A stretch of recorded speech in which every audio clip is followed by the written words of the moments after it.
Ketika membahas tentang sejarah Nusantara, selalu saya katakan menurut orientalis ini, menurut orientalis yang itu. Dan banyak sekali rujukan saya dari mereka, dari para orientalis itu. Nah, sebenarnya apa sih orientalis itu dan siapa sih tokohnya? Kita akan bahas di video kali ini.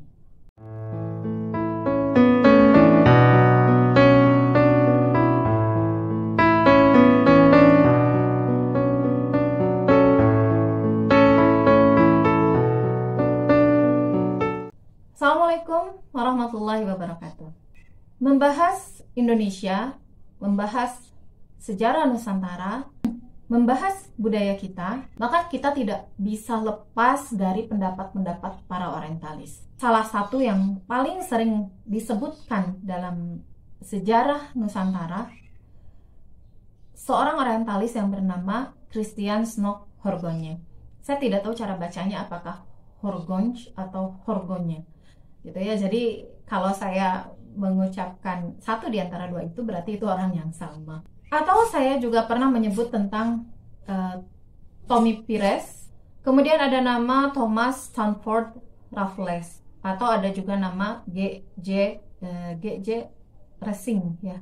Makna orientalis sendiri dalam KBBI disebutkan sebagai ahli bahasa, kesusastraan, dan kebudayaan bangsa-bangsa di timur. Mungkin kalau simpelnya bangsa-bangsa barat yang mereka memiliki concern terhadap bangsa-bangsa timur, baik dari sisi budaya, sejarah, bahasa, dan entah apa lagi.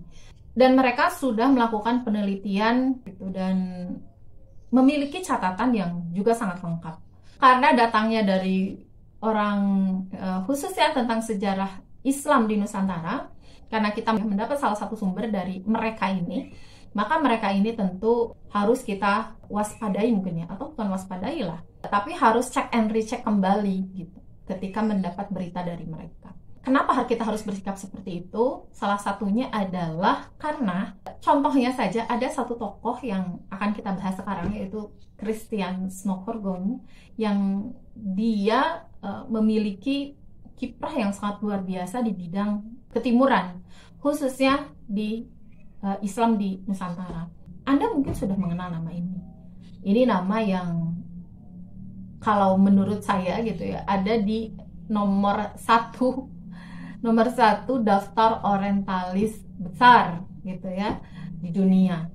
Karena keberhasilannya bukan hanya memberi ilmu pengetahuan atau memberi pengetahuan baru bagi dunia pada saat itu, dia menjadi tokoh yang berhasil melampaui itu, bukan hanya sebagai ilmuwan, tapi dia juga sebagai politikus, juga sebagai misionaris. Dia lahir 8 Februari 1857 di Oosterhout, Belanda, dan meninggal pada 26 Juni 1936 di Leiden, juga Belanda. Dia memiliki profesi yang kompleks, tapi yang paling pertama menurut saya, ya, dia adalah mata-mata dan agen kolonial Belanda pada saat itu. Agen juga penasehat kolonial Belanda pada masa itu. Dia juga seorang penulis, tentu saja, karena dia menuliskan hasil-hasil temuannya di Indonesia dan hasil-hasil pemikirannya di Indonesia. Juga fotografer, karena foto-fotonya sangat banyak.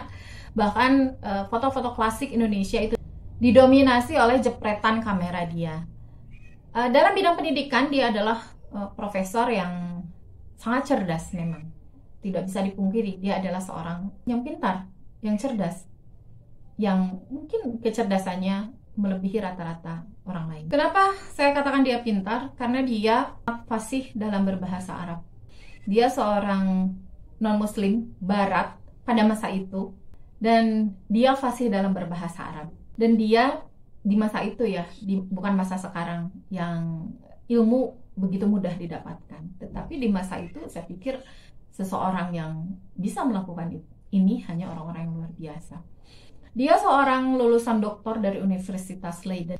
Dia tercatat sebagai siswa teologi di Leiden pada 1874 dan dia lulus pada tahun 1880 dengan gelar doktor. Lalu setahun kemudian, pada tahun 1881, dia mendapatkan gelar profesornya di Sekolah Pegawai Kolonial Sipil Leiden.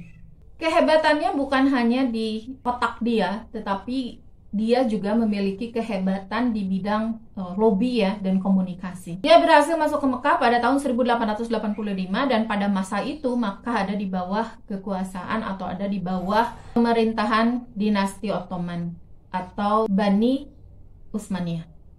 Karena dia piawai dalam berkomunikasi, kemudian dia juga cepat belajar, fasih berbahasa Arab, kemudian ramah, ilmu keagama Islamannya itu sudah jauh melebihi orang-orang yang sekedar ingin tahu dengan agama Islam. Sehingga banyak orang yang menyangka pada masa itu, orang-orang di sana, di Makkah, itu banyak yang menyangka bahwa dia ini telah masuk Islam. Sehingga dia bisa dengan mudah berbaur, ikut ke halakoh-halakoh kaum muslimin pada masa itu dan melakukan foto-foto, meskipun tidak bebas ya, tidak sebebas sekarang, tetapi sangat terlihat gitu, karena kamera pada masa itu tidak bisa disembunyikan di saku.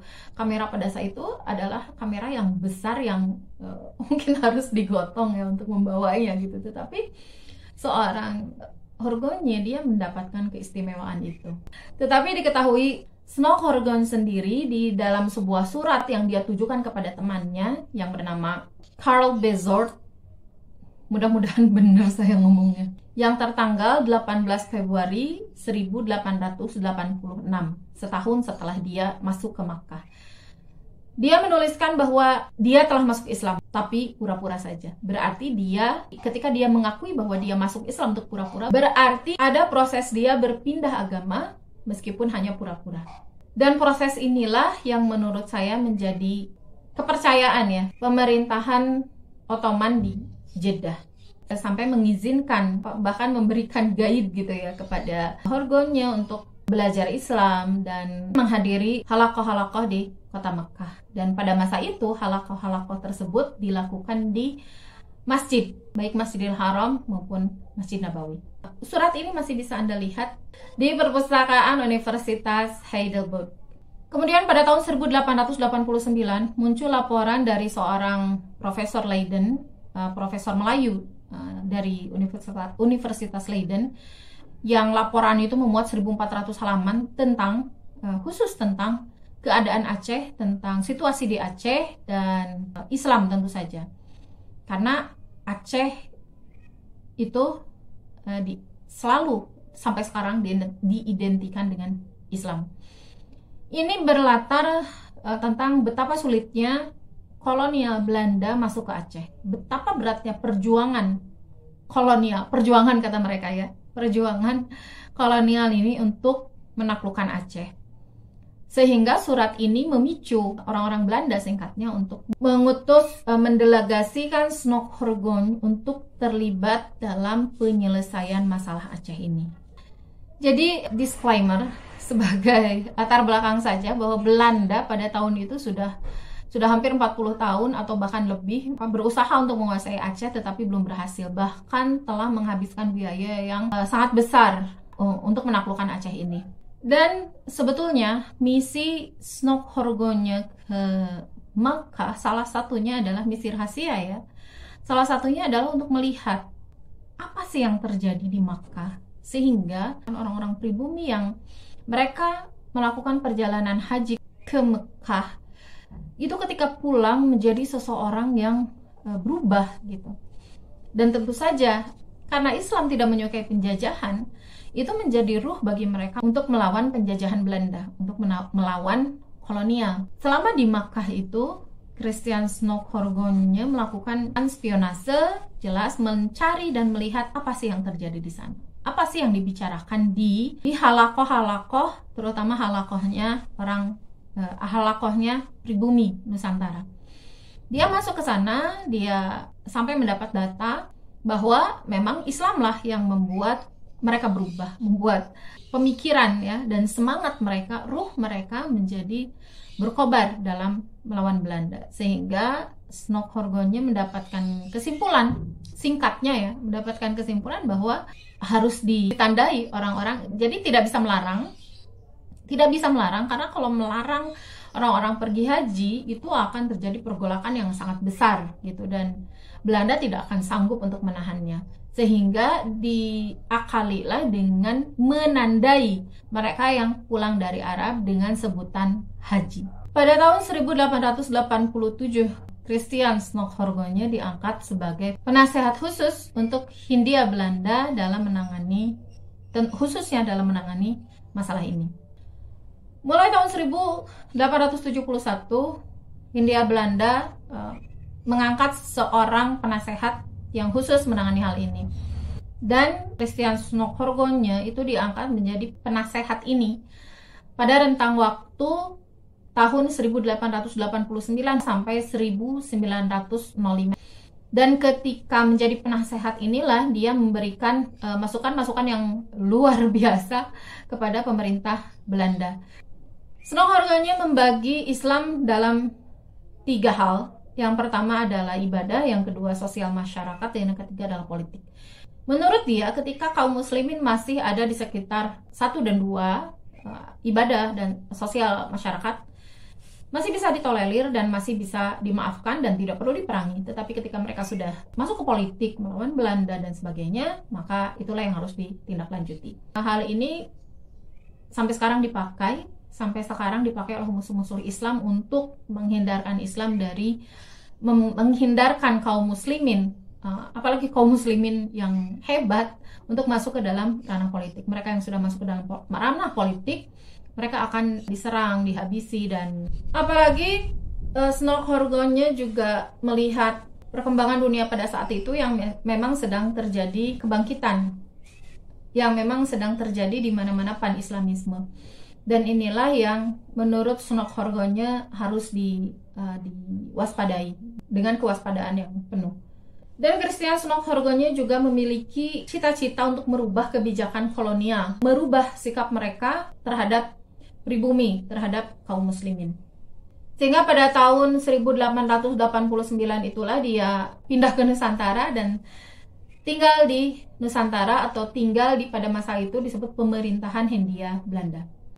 Pada 1890, pemerintah Hindia Belanda menunjuk dia sebagai peneliti pendidikan Islam di Buitenzorg di Batavia, dan ditunjuk juga sebagai profesor bahasa Arab. Sebetulnya ada konflik kepentingan di antara orientalis Belanda sendiri, di antara pejabat-pejabat Hindia Belanda pada saat itu. Ada keputusan untuk tidak mengizinkan Christian Snokhorgonje untuk mengunjungi Aceh dan Sumatera.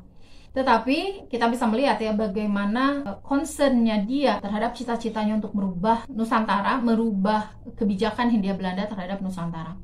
Sehingga pada tahun itu juga dia memang menetap di Nusantara. Pada tahun 1890 itu dia menetap di Nusantara dan menikah dengan pribumi dari Ciamis, Jawa Barat. Tentu saja dia di Hindia Belanda oleh masyarakat pribumi diterima dengan sangat baik, karena dia memang dikenal telah masuk Islam. Bahkan namanya juga menjadi Abdul Ghafur, nama hijrahnya. Kalau menurut kita sekarang nama hijrahnya itu adalah Abdul Ghafur. Sehingga dia diterima dan bahkan banyak orang pribumi yang berguru kepadanya. Tetapi kebalikannya, sebetulnya langkah dia tidak semulus itu, terutama di antara orientalis Belanda sendiri atau di antara pejabat-pejabat di lingkungan pemerintahan Hindia Belanda sendiri. Pernikahan ini membuat kontroversi di pemerintahan Hindia Belanda, tetapi dia berdalih bahwa ini adalah kesempatan ilmiah untuk mempelajari pernikahan Islamnya para pribumi. Dan dari pernikahan ini telah lahir 4 orang anak. Kita tidak tahu apa yang ada di dalam isi hati seorang Christian Snokhorgonje. Apakah dia memang sampai segitunya gitu bersifat munafik terhadap kaum muslimin di Indonesia, sampai menikah dengan orang sini, kemudian memiliki keturunan, sampai segitunya gitu. Dia menyamar, katakanlah ya, melakukan spionase. Atau memang ini adalah sisi kehidupan pribadinya yang dia mungkin jatuh cinta, wallahu alam gitu. Sehingga dia mau berkeluarga dengan orang sini. Meskipun hal ini rasanya saya ragukan ya, tapi who knows, tidak ada yang tahu isi hati seseorang. Tetapi intinya yang dia katakan terhadap orang kolonial bahwa ini kajian ilmiah, dan ketika kajian ilmiah dia nggak benar-benar tulus untuk menikahi seorang pribumi. Selama dia tinggal di Hindia Belanda pada saat itu, dia berhasil menguasai bahasa Aceh, bahasa Melayu, dan bahasa Jawa. Dan pada akhirnya sesuai cita-citanya dia akhirnya bisa pergi ke Aceh setelah konflik antara pejabat kolonial mereda. Pada akhirnya dia berhasil pergi ke Aceh pada tahun itu, pada tahun 1892. Dan di rentang waktu itulah melakukan korespondensi dengan ulama-ulama di Serambi Mekah ini. Dan pada akhirnya juga proposal dia mendapat dukungan banyak pejabat Hindia Belanda. Salah satunya adalah Menteri Urusan Daerah Jajahan mendukung proposal dia sepenuhnya untuk menyelesaikan konflik Aceh dengan lebih soft, dengan lebih lembut. Snokkhorgonya berada di Aceh selama 7 bulan pada tahun 1891 itu. Jadi tidak lama. Selama 7 bulan dia tinggal di Aceh itu, dan baru pada tahun 1892 proposal yang dia beri nama Aceh Verslag itu diajukan. Dalam Aceh Verslag yang pertama, dia mengatakan bahwa Aceh itu harus daerahnya gitu harus dipecah-pecah, sehingga konsentrasi mereka juga pecah, komunikasi mereka juga pecah. Dan ini yang kita kenal dengan politik divide et impera. Dia juga meminta fatwa-fatwa keagamaan dari tokoh-tokoh agama setempat untuk mendukung apa yang dia inginkan, tanpa ulama-ulama itu menyadari apa yang sebenarnya ada di dalam hati seorang Snokkhorgonya. Intinya dia mengajak masyarakat Aceh melakukan ceramah dan sebagainya dengan nama Haji Abdul Ghafur tadi agar fokus terhadap ibadah gitu.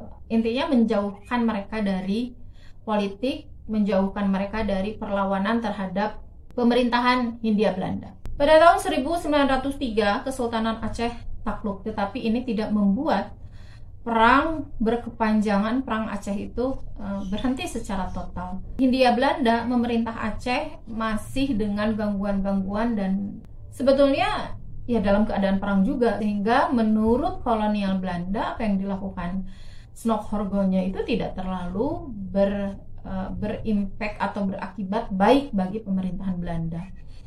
Salah satunya ditunjukkan oleh Kolonel Van Hees. Kolonel Van Hees ini adalah kolonel yang mendapat tugas untuk memberantas atau menghentikan perang Aceh, di mana Snokkhorgonya itu menjadi penasehat pribadinya. Tetapi nasihat-nasihat pribadinya itu ternyata tidak digubris oleh sang kolonel, sehingga hubungan Khorgonya dengan Van Hees ini menjadi buruk. Otomatis pekerjaan mereka tidak akan bisa dilaksanakan dengan baik. Karena pemahaman mereka memang sangat berbalik. Ketika Kesultanan Aceh jatuh, kemudian perlawanan masih belum berhenti, masyarakat Aceh masih belum menerima kehadiran Hindia Belanda, meskipun sudah menimbulkan korban yang sangat, semangat juang mereka masih sangat tinggi. Christian Snokkhorgonya memberikan nasihat kepada Kolonel Van Hees untuk baik-baikin sekarang lah gitu.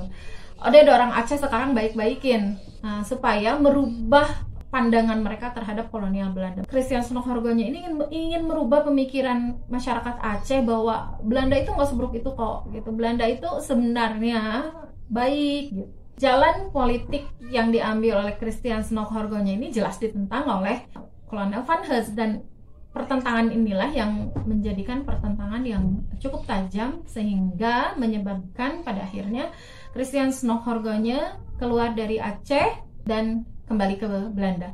Tetapi tahun terakhir dia sempat menikah lagi dengan perempuan lain dan melahirkan seorang anak. Dan ini terjadi pada tahun 1905. Dan di Belanda karir kependidikannya terus meningkat. Setelah dia kembali ke Belanda, dia mendapatkan karir pendidikan yang bagus dan moncer lah ya. Dia aktif di Universitas Leiden hingga akhir masa hidupnya pada tahun 1936.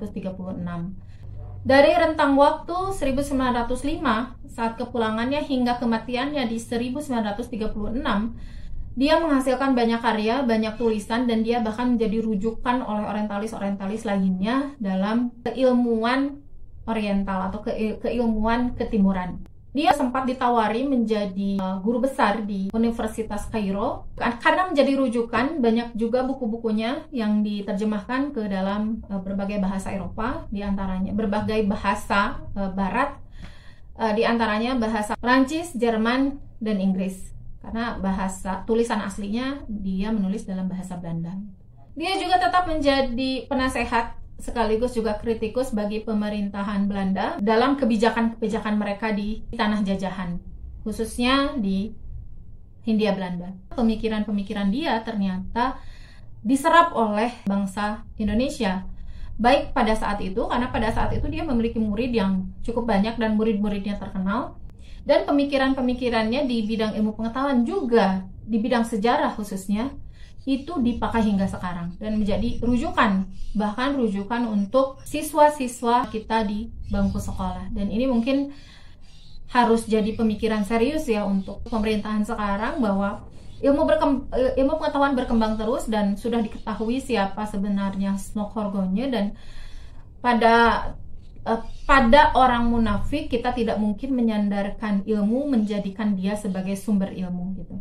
Ironisnya, pemikiran dia masih tetap dipakai hingga sekarang, masih jadi rujukan oleh ahli-ahli sejarah di Indonesia. Di bagian terakhir ini, saya ingin membahas sekilas saja tentang keluarganya yang unik mungkin ya, bisa dikatakan unik. Dia menikah sebetulnya tidak 2 kali, seperti yang saya ulas tadi kan cuma 2 kali. Dia sebenarnya menikah sebanyak 4 kali. Yang pertama, dia menikah dengan seorang wanita Jeddah. Kemungkinan tidak disebutkan tahunnya, tetapi kemungkinan dia menikah pada saat dia di sana gitu. Dia kan beberapa tahun ya ada di sana. Yang kedua, dia menikah dengan orang Ciamis itu pada tahun 1890. Nama istrinya ini adalah Sangkana. Dia adalah putri seorang penghulu di Ciamis, yang dia melahirkan, Sangkana ini melahirkan 4 putra. Sebetulnya mau 5, tetapi anak kelimanya ini meninggal di dalam kandungan beserta ibunya. 2 tahun setelah kematian istrinya ini, yaitu tahun 1898, dia menikah dengan putri seorang penghulu, kali ini penghulu di Bandung, yang bernama Raden Haji Muhammad Soeb. Kalau yang tadi di Ciamis, nama mertuanya adalah Raden Haji Muhammad Thoib. Pernikahan dengan putri penghulu di Bandung ini yang bernama Siti Sadia melahirkan seorang putra, yaitu Raden Yusuf.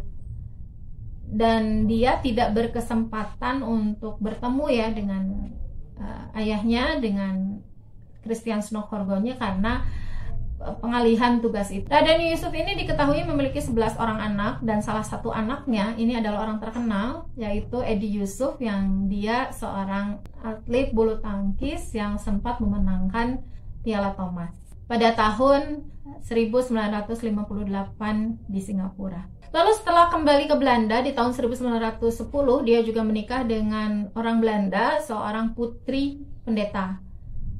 Dan jelas sekali ya, dia setelah menjadi orang Belanda melepaskan semua identitas muslimnya dan kembali ke habitatnya, kembali ke watak aslinya, menjadi orang Kristen. Karena sebetulnya tidak berubah juga sih, dia sejak dulu memang seorang Kristiani sebetulnya. Nama istri yang terakhirnya ini adalah Ida Maria. Dia dikukuhkan menjadi guru besar pada tahun 1907 di Universitas Leiden. Dan jabatan terakhirnya saat dia meninggal adalah penasehat Menteri Urusan Koloni. Dan itulah biografi Snokkhorgonya. Jika ingin lebih lengkap, sumbernya sangat banyak tentang Snokkhorgonya ini, bahkan di media sosial juga banyak ya, dan sudah sangat jelas.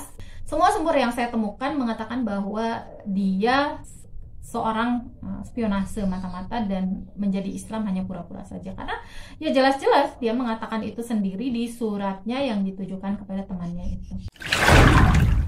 Dari siapapun orangnya kita harus mengambil hikmah, mengambil banyak pelajaran, termasuk dari seorang Christian Snokkhorgonya. Hingga akhir hayatnya dia tidak pernah bertemu dengan cita-cita yang diinginkannya untuk merubah pemerintahan Belanda seperti apa yang dia inginkan. Tetapi cita-citanya itu dicapai sekarang, pas saja dia hidup mungkin ya. Dia akan melihat bagaimana negeri jajahan yang dulu dia idam-idamkan menjadi seperti apa, Itu tercapai sekarang masyarakat pribumi sekarang, bagaimana antara sesama muslimin sendiri berpecah belah gitu. Dan ini adalah hasil perjuangan dia gitu ya, dalam tanda kutip ini adalah hasil perjuangan dia gitu. Ya kita ambil hikmah bahwa jangankan untuk sebuah kebaikan, bahkan perjuangan seorang Smoke Horgonnya untuk membela kebatilan juga sangat berliku, mendapat perlawanan dan membutuhkan waktu yang panjang. Jadi jangan, bagi Anda semua, bagi saya khususnya yang berniat dan memang berazam gitu ya, berkeinginan kuat untuk berjuang bagi kebaikan, ya jangan putus asa, nggak boleh kalah dengan seorang Smoke Horgonye yang dia punya keinginan yang kuat, yang dia fokus pada keinginannya, yang dia cerdas dan cepat belajar. Ya masa kita kalah sama dia gitu. Dan hikmah terakhir yang saya dapatkan, cita-cita kita itu mungkin tidak akan kita lihat secara langsung, tetapi mungkin akan dilihat dan dituai oleh anak cucu kita. Jadi jangan terburu-buru untuk mencari hasil, jangan terburu-buru untuk memetik hasil. Sabar dengan usaha. Tak perlulah kita melihat hasil perjuangan kita, tetapi yang perlu kita harapkan adalah apa yang kita perjuangkan menjadi jariah bagi kita, menjadi amalan soleh yang terus-menerus mengalir hingga kita nanti di alam kubur.